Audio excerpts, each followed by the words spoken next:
Like, cool. I understand that, Grind.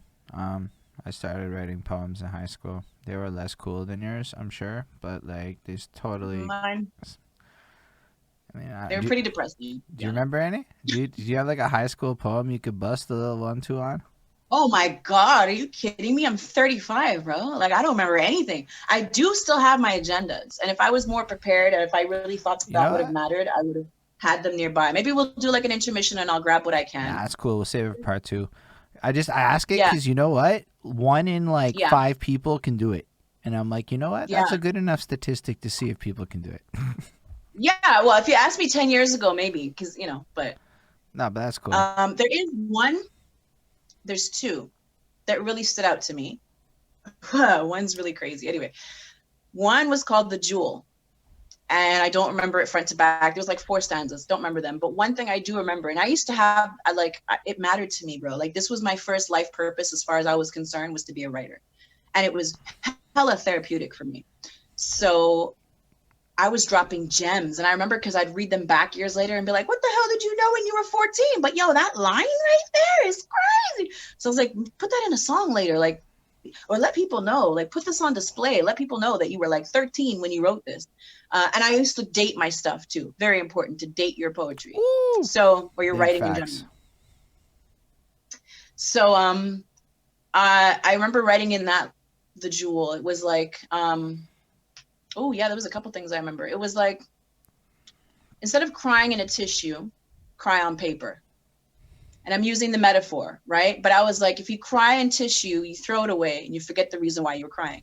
If you cry on paper, you can reread it, you can learn from it.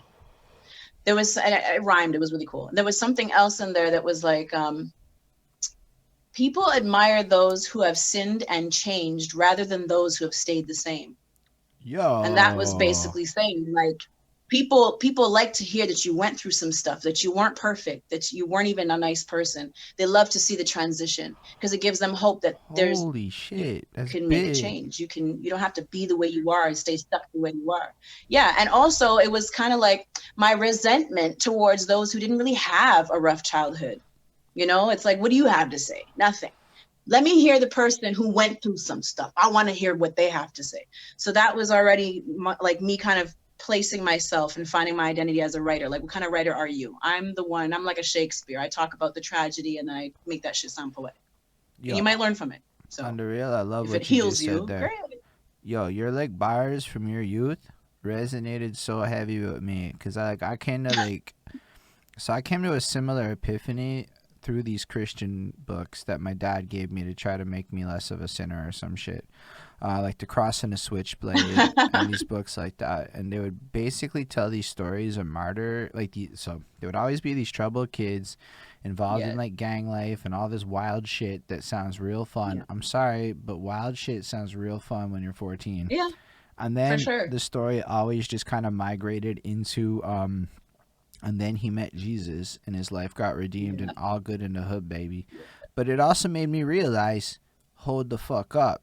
I'm really attracted to these stories where there's a huge fuck up and then there's a redemption arc.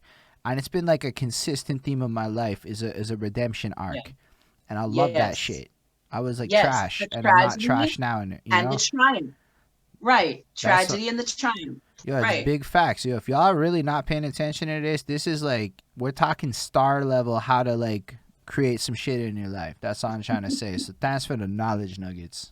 Of course, man. Of course. Yeah, everyone's going through something, but you shouldn't stay there. Like, you need to see that this is just where you are right now. Take what you need to take from it, move the fuck on. Like, we're all creators and co-manifestors. Create your next move. Write your own story. And that's a lot of too where I keep coming back to this, like, I'm a writer. This is my story. What chapter are we in? How do I want to spin this? Not to tell a fib, but how do I want to spin this in a way where I keep the poetry, where it remains art, that people can actually see that, like, some of the stuff that you experience might seem really now because you're going through it. But when you look back and you've learned what you learned from it, you now have something solid to hand to somebody else who's going through something similar to what you just came out of.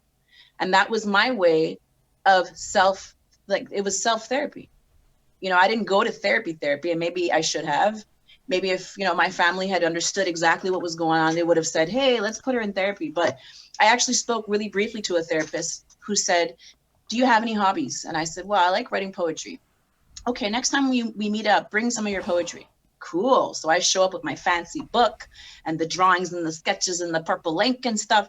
And she's like reading it going, my God, like, so that's something that, I remember people reading it and getting the feedback and thinking, people really go Google for this stuff. Like if my therapist, she looked at me and said, you know what, I honestly don't think you need therapy for much longer. Like this, I think I did 3 sessions with that lady where she picked my brain and realized she'll be fine.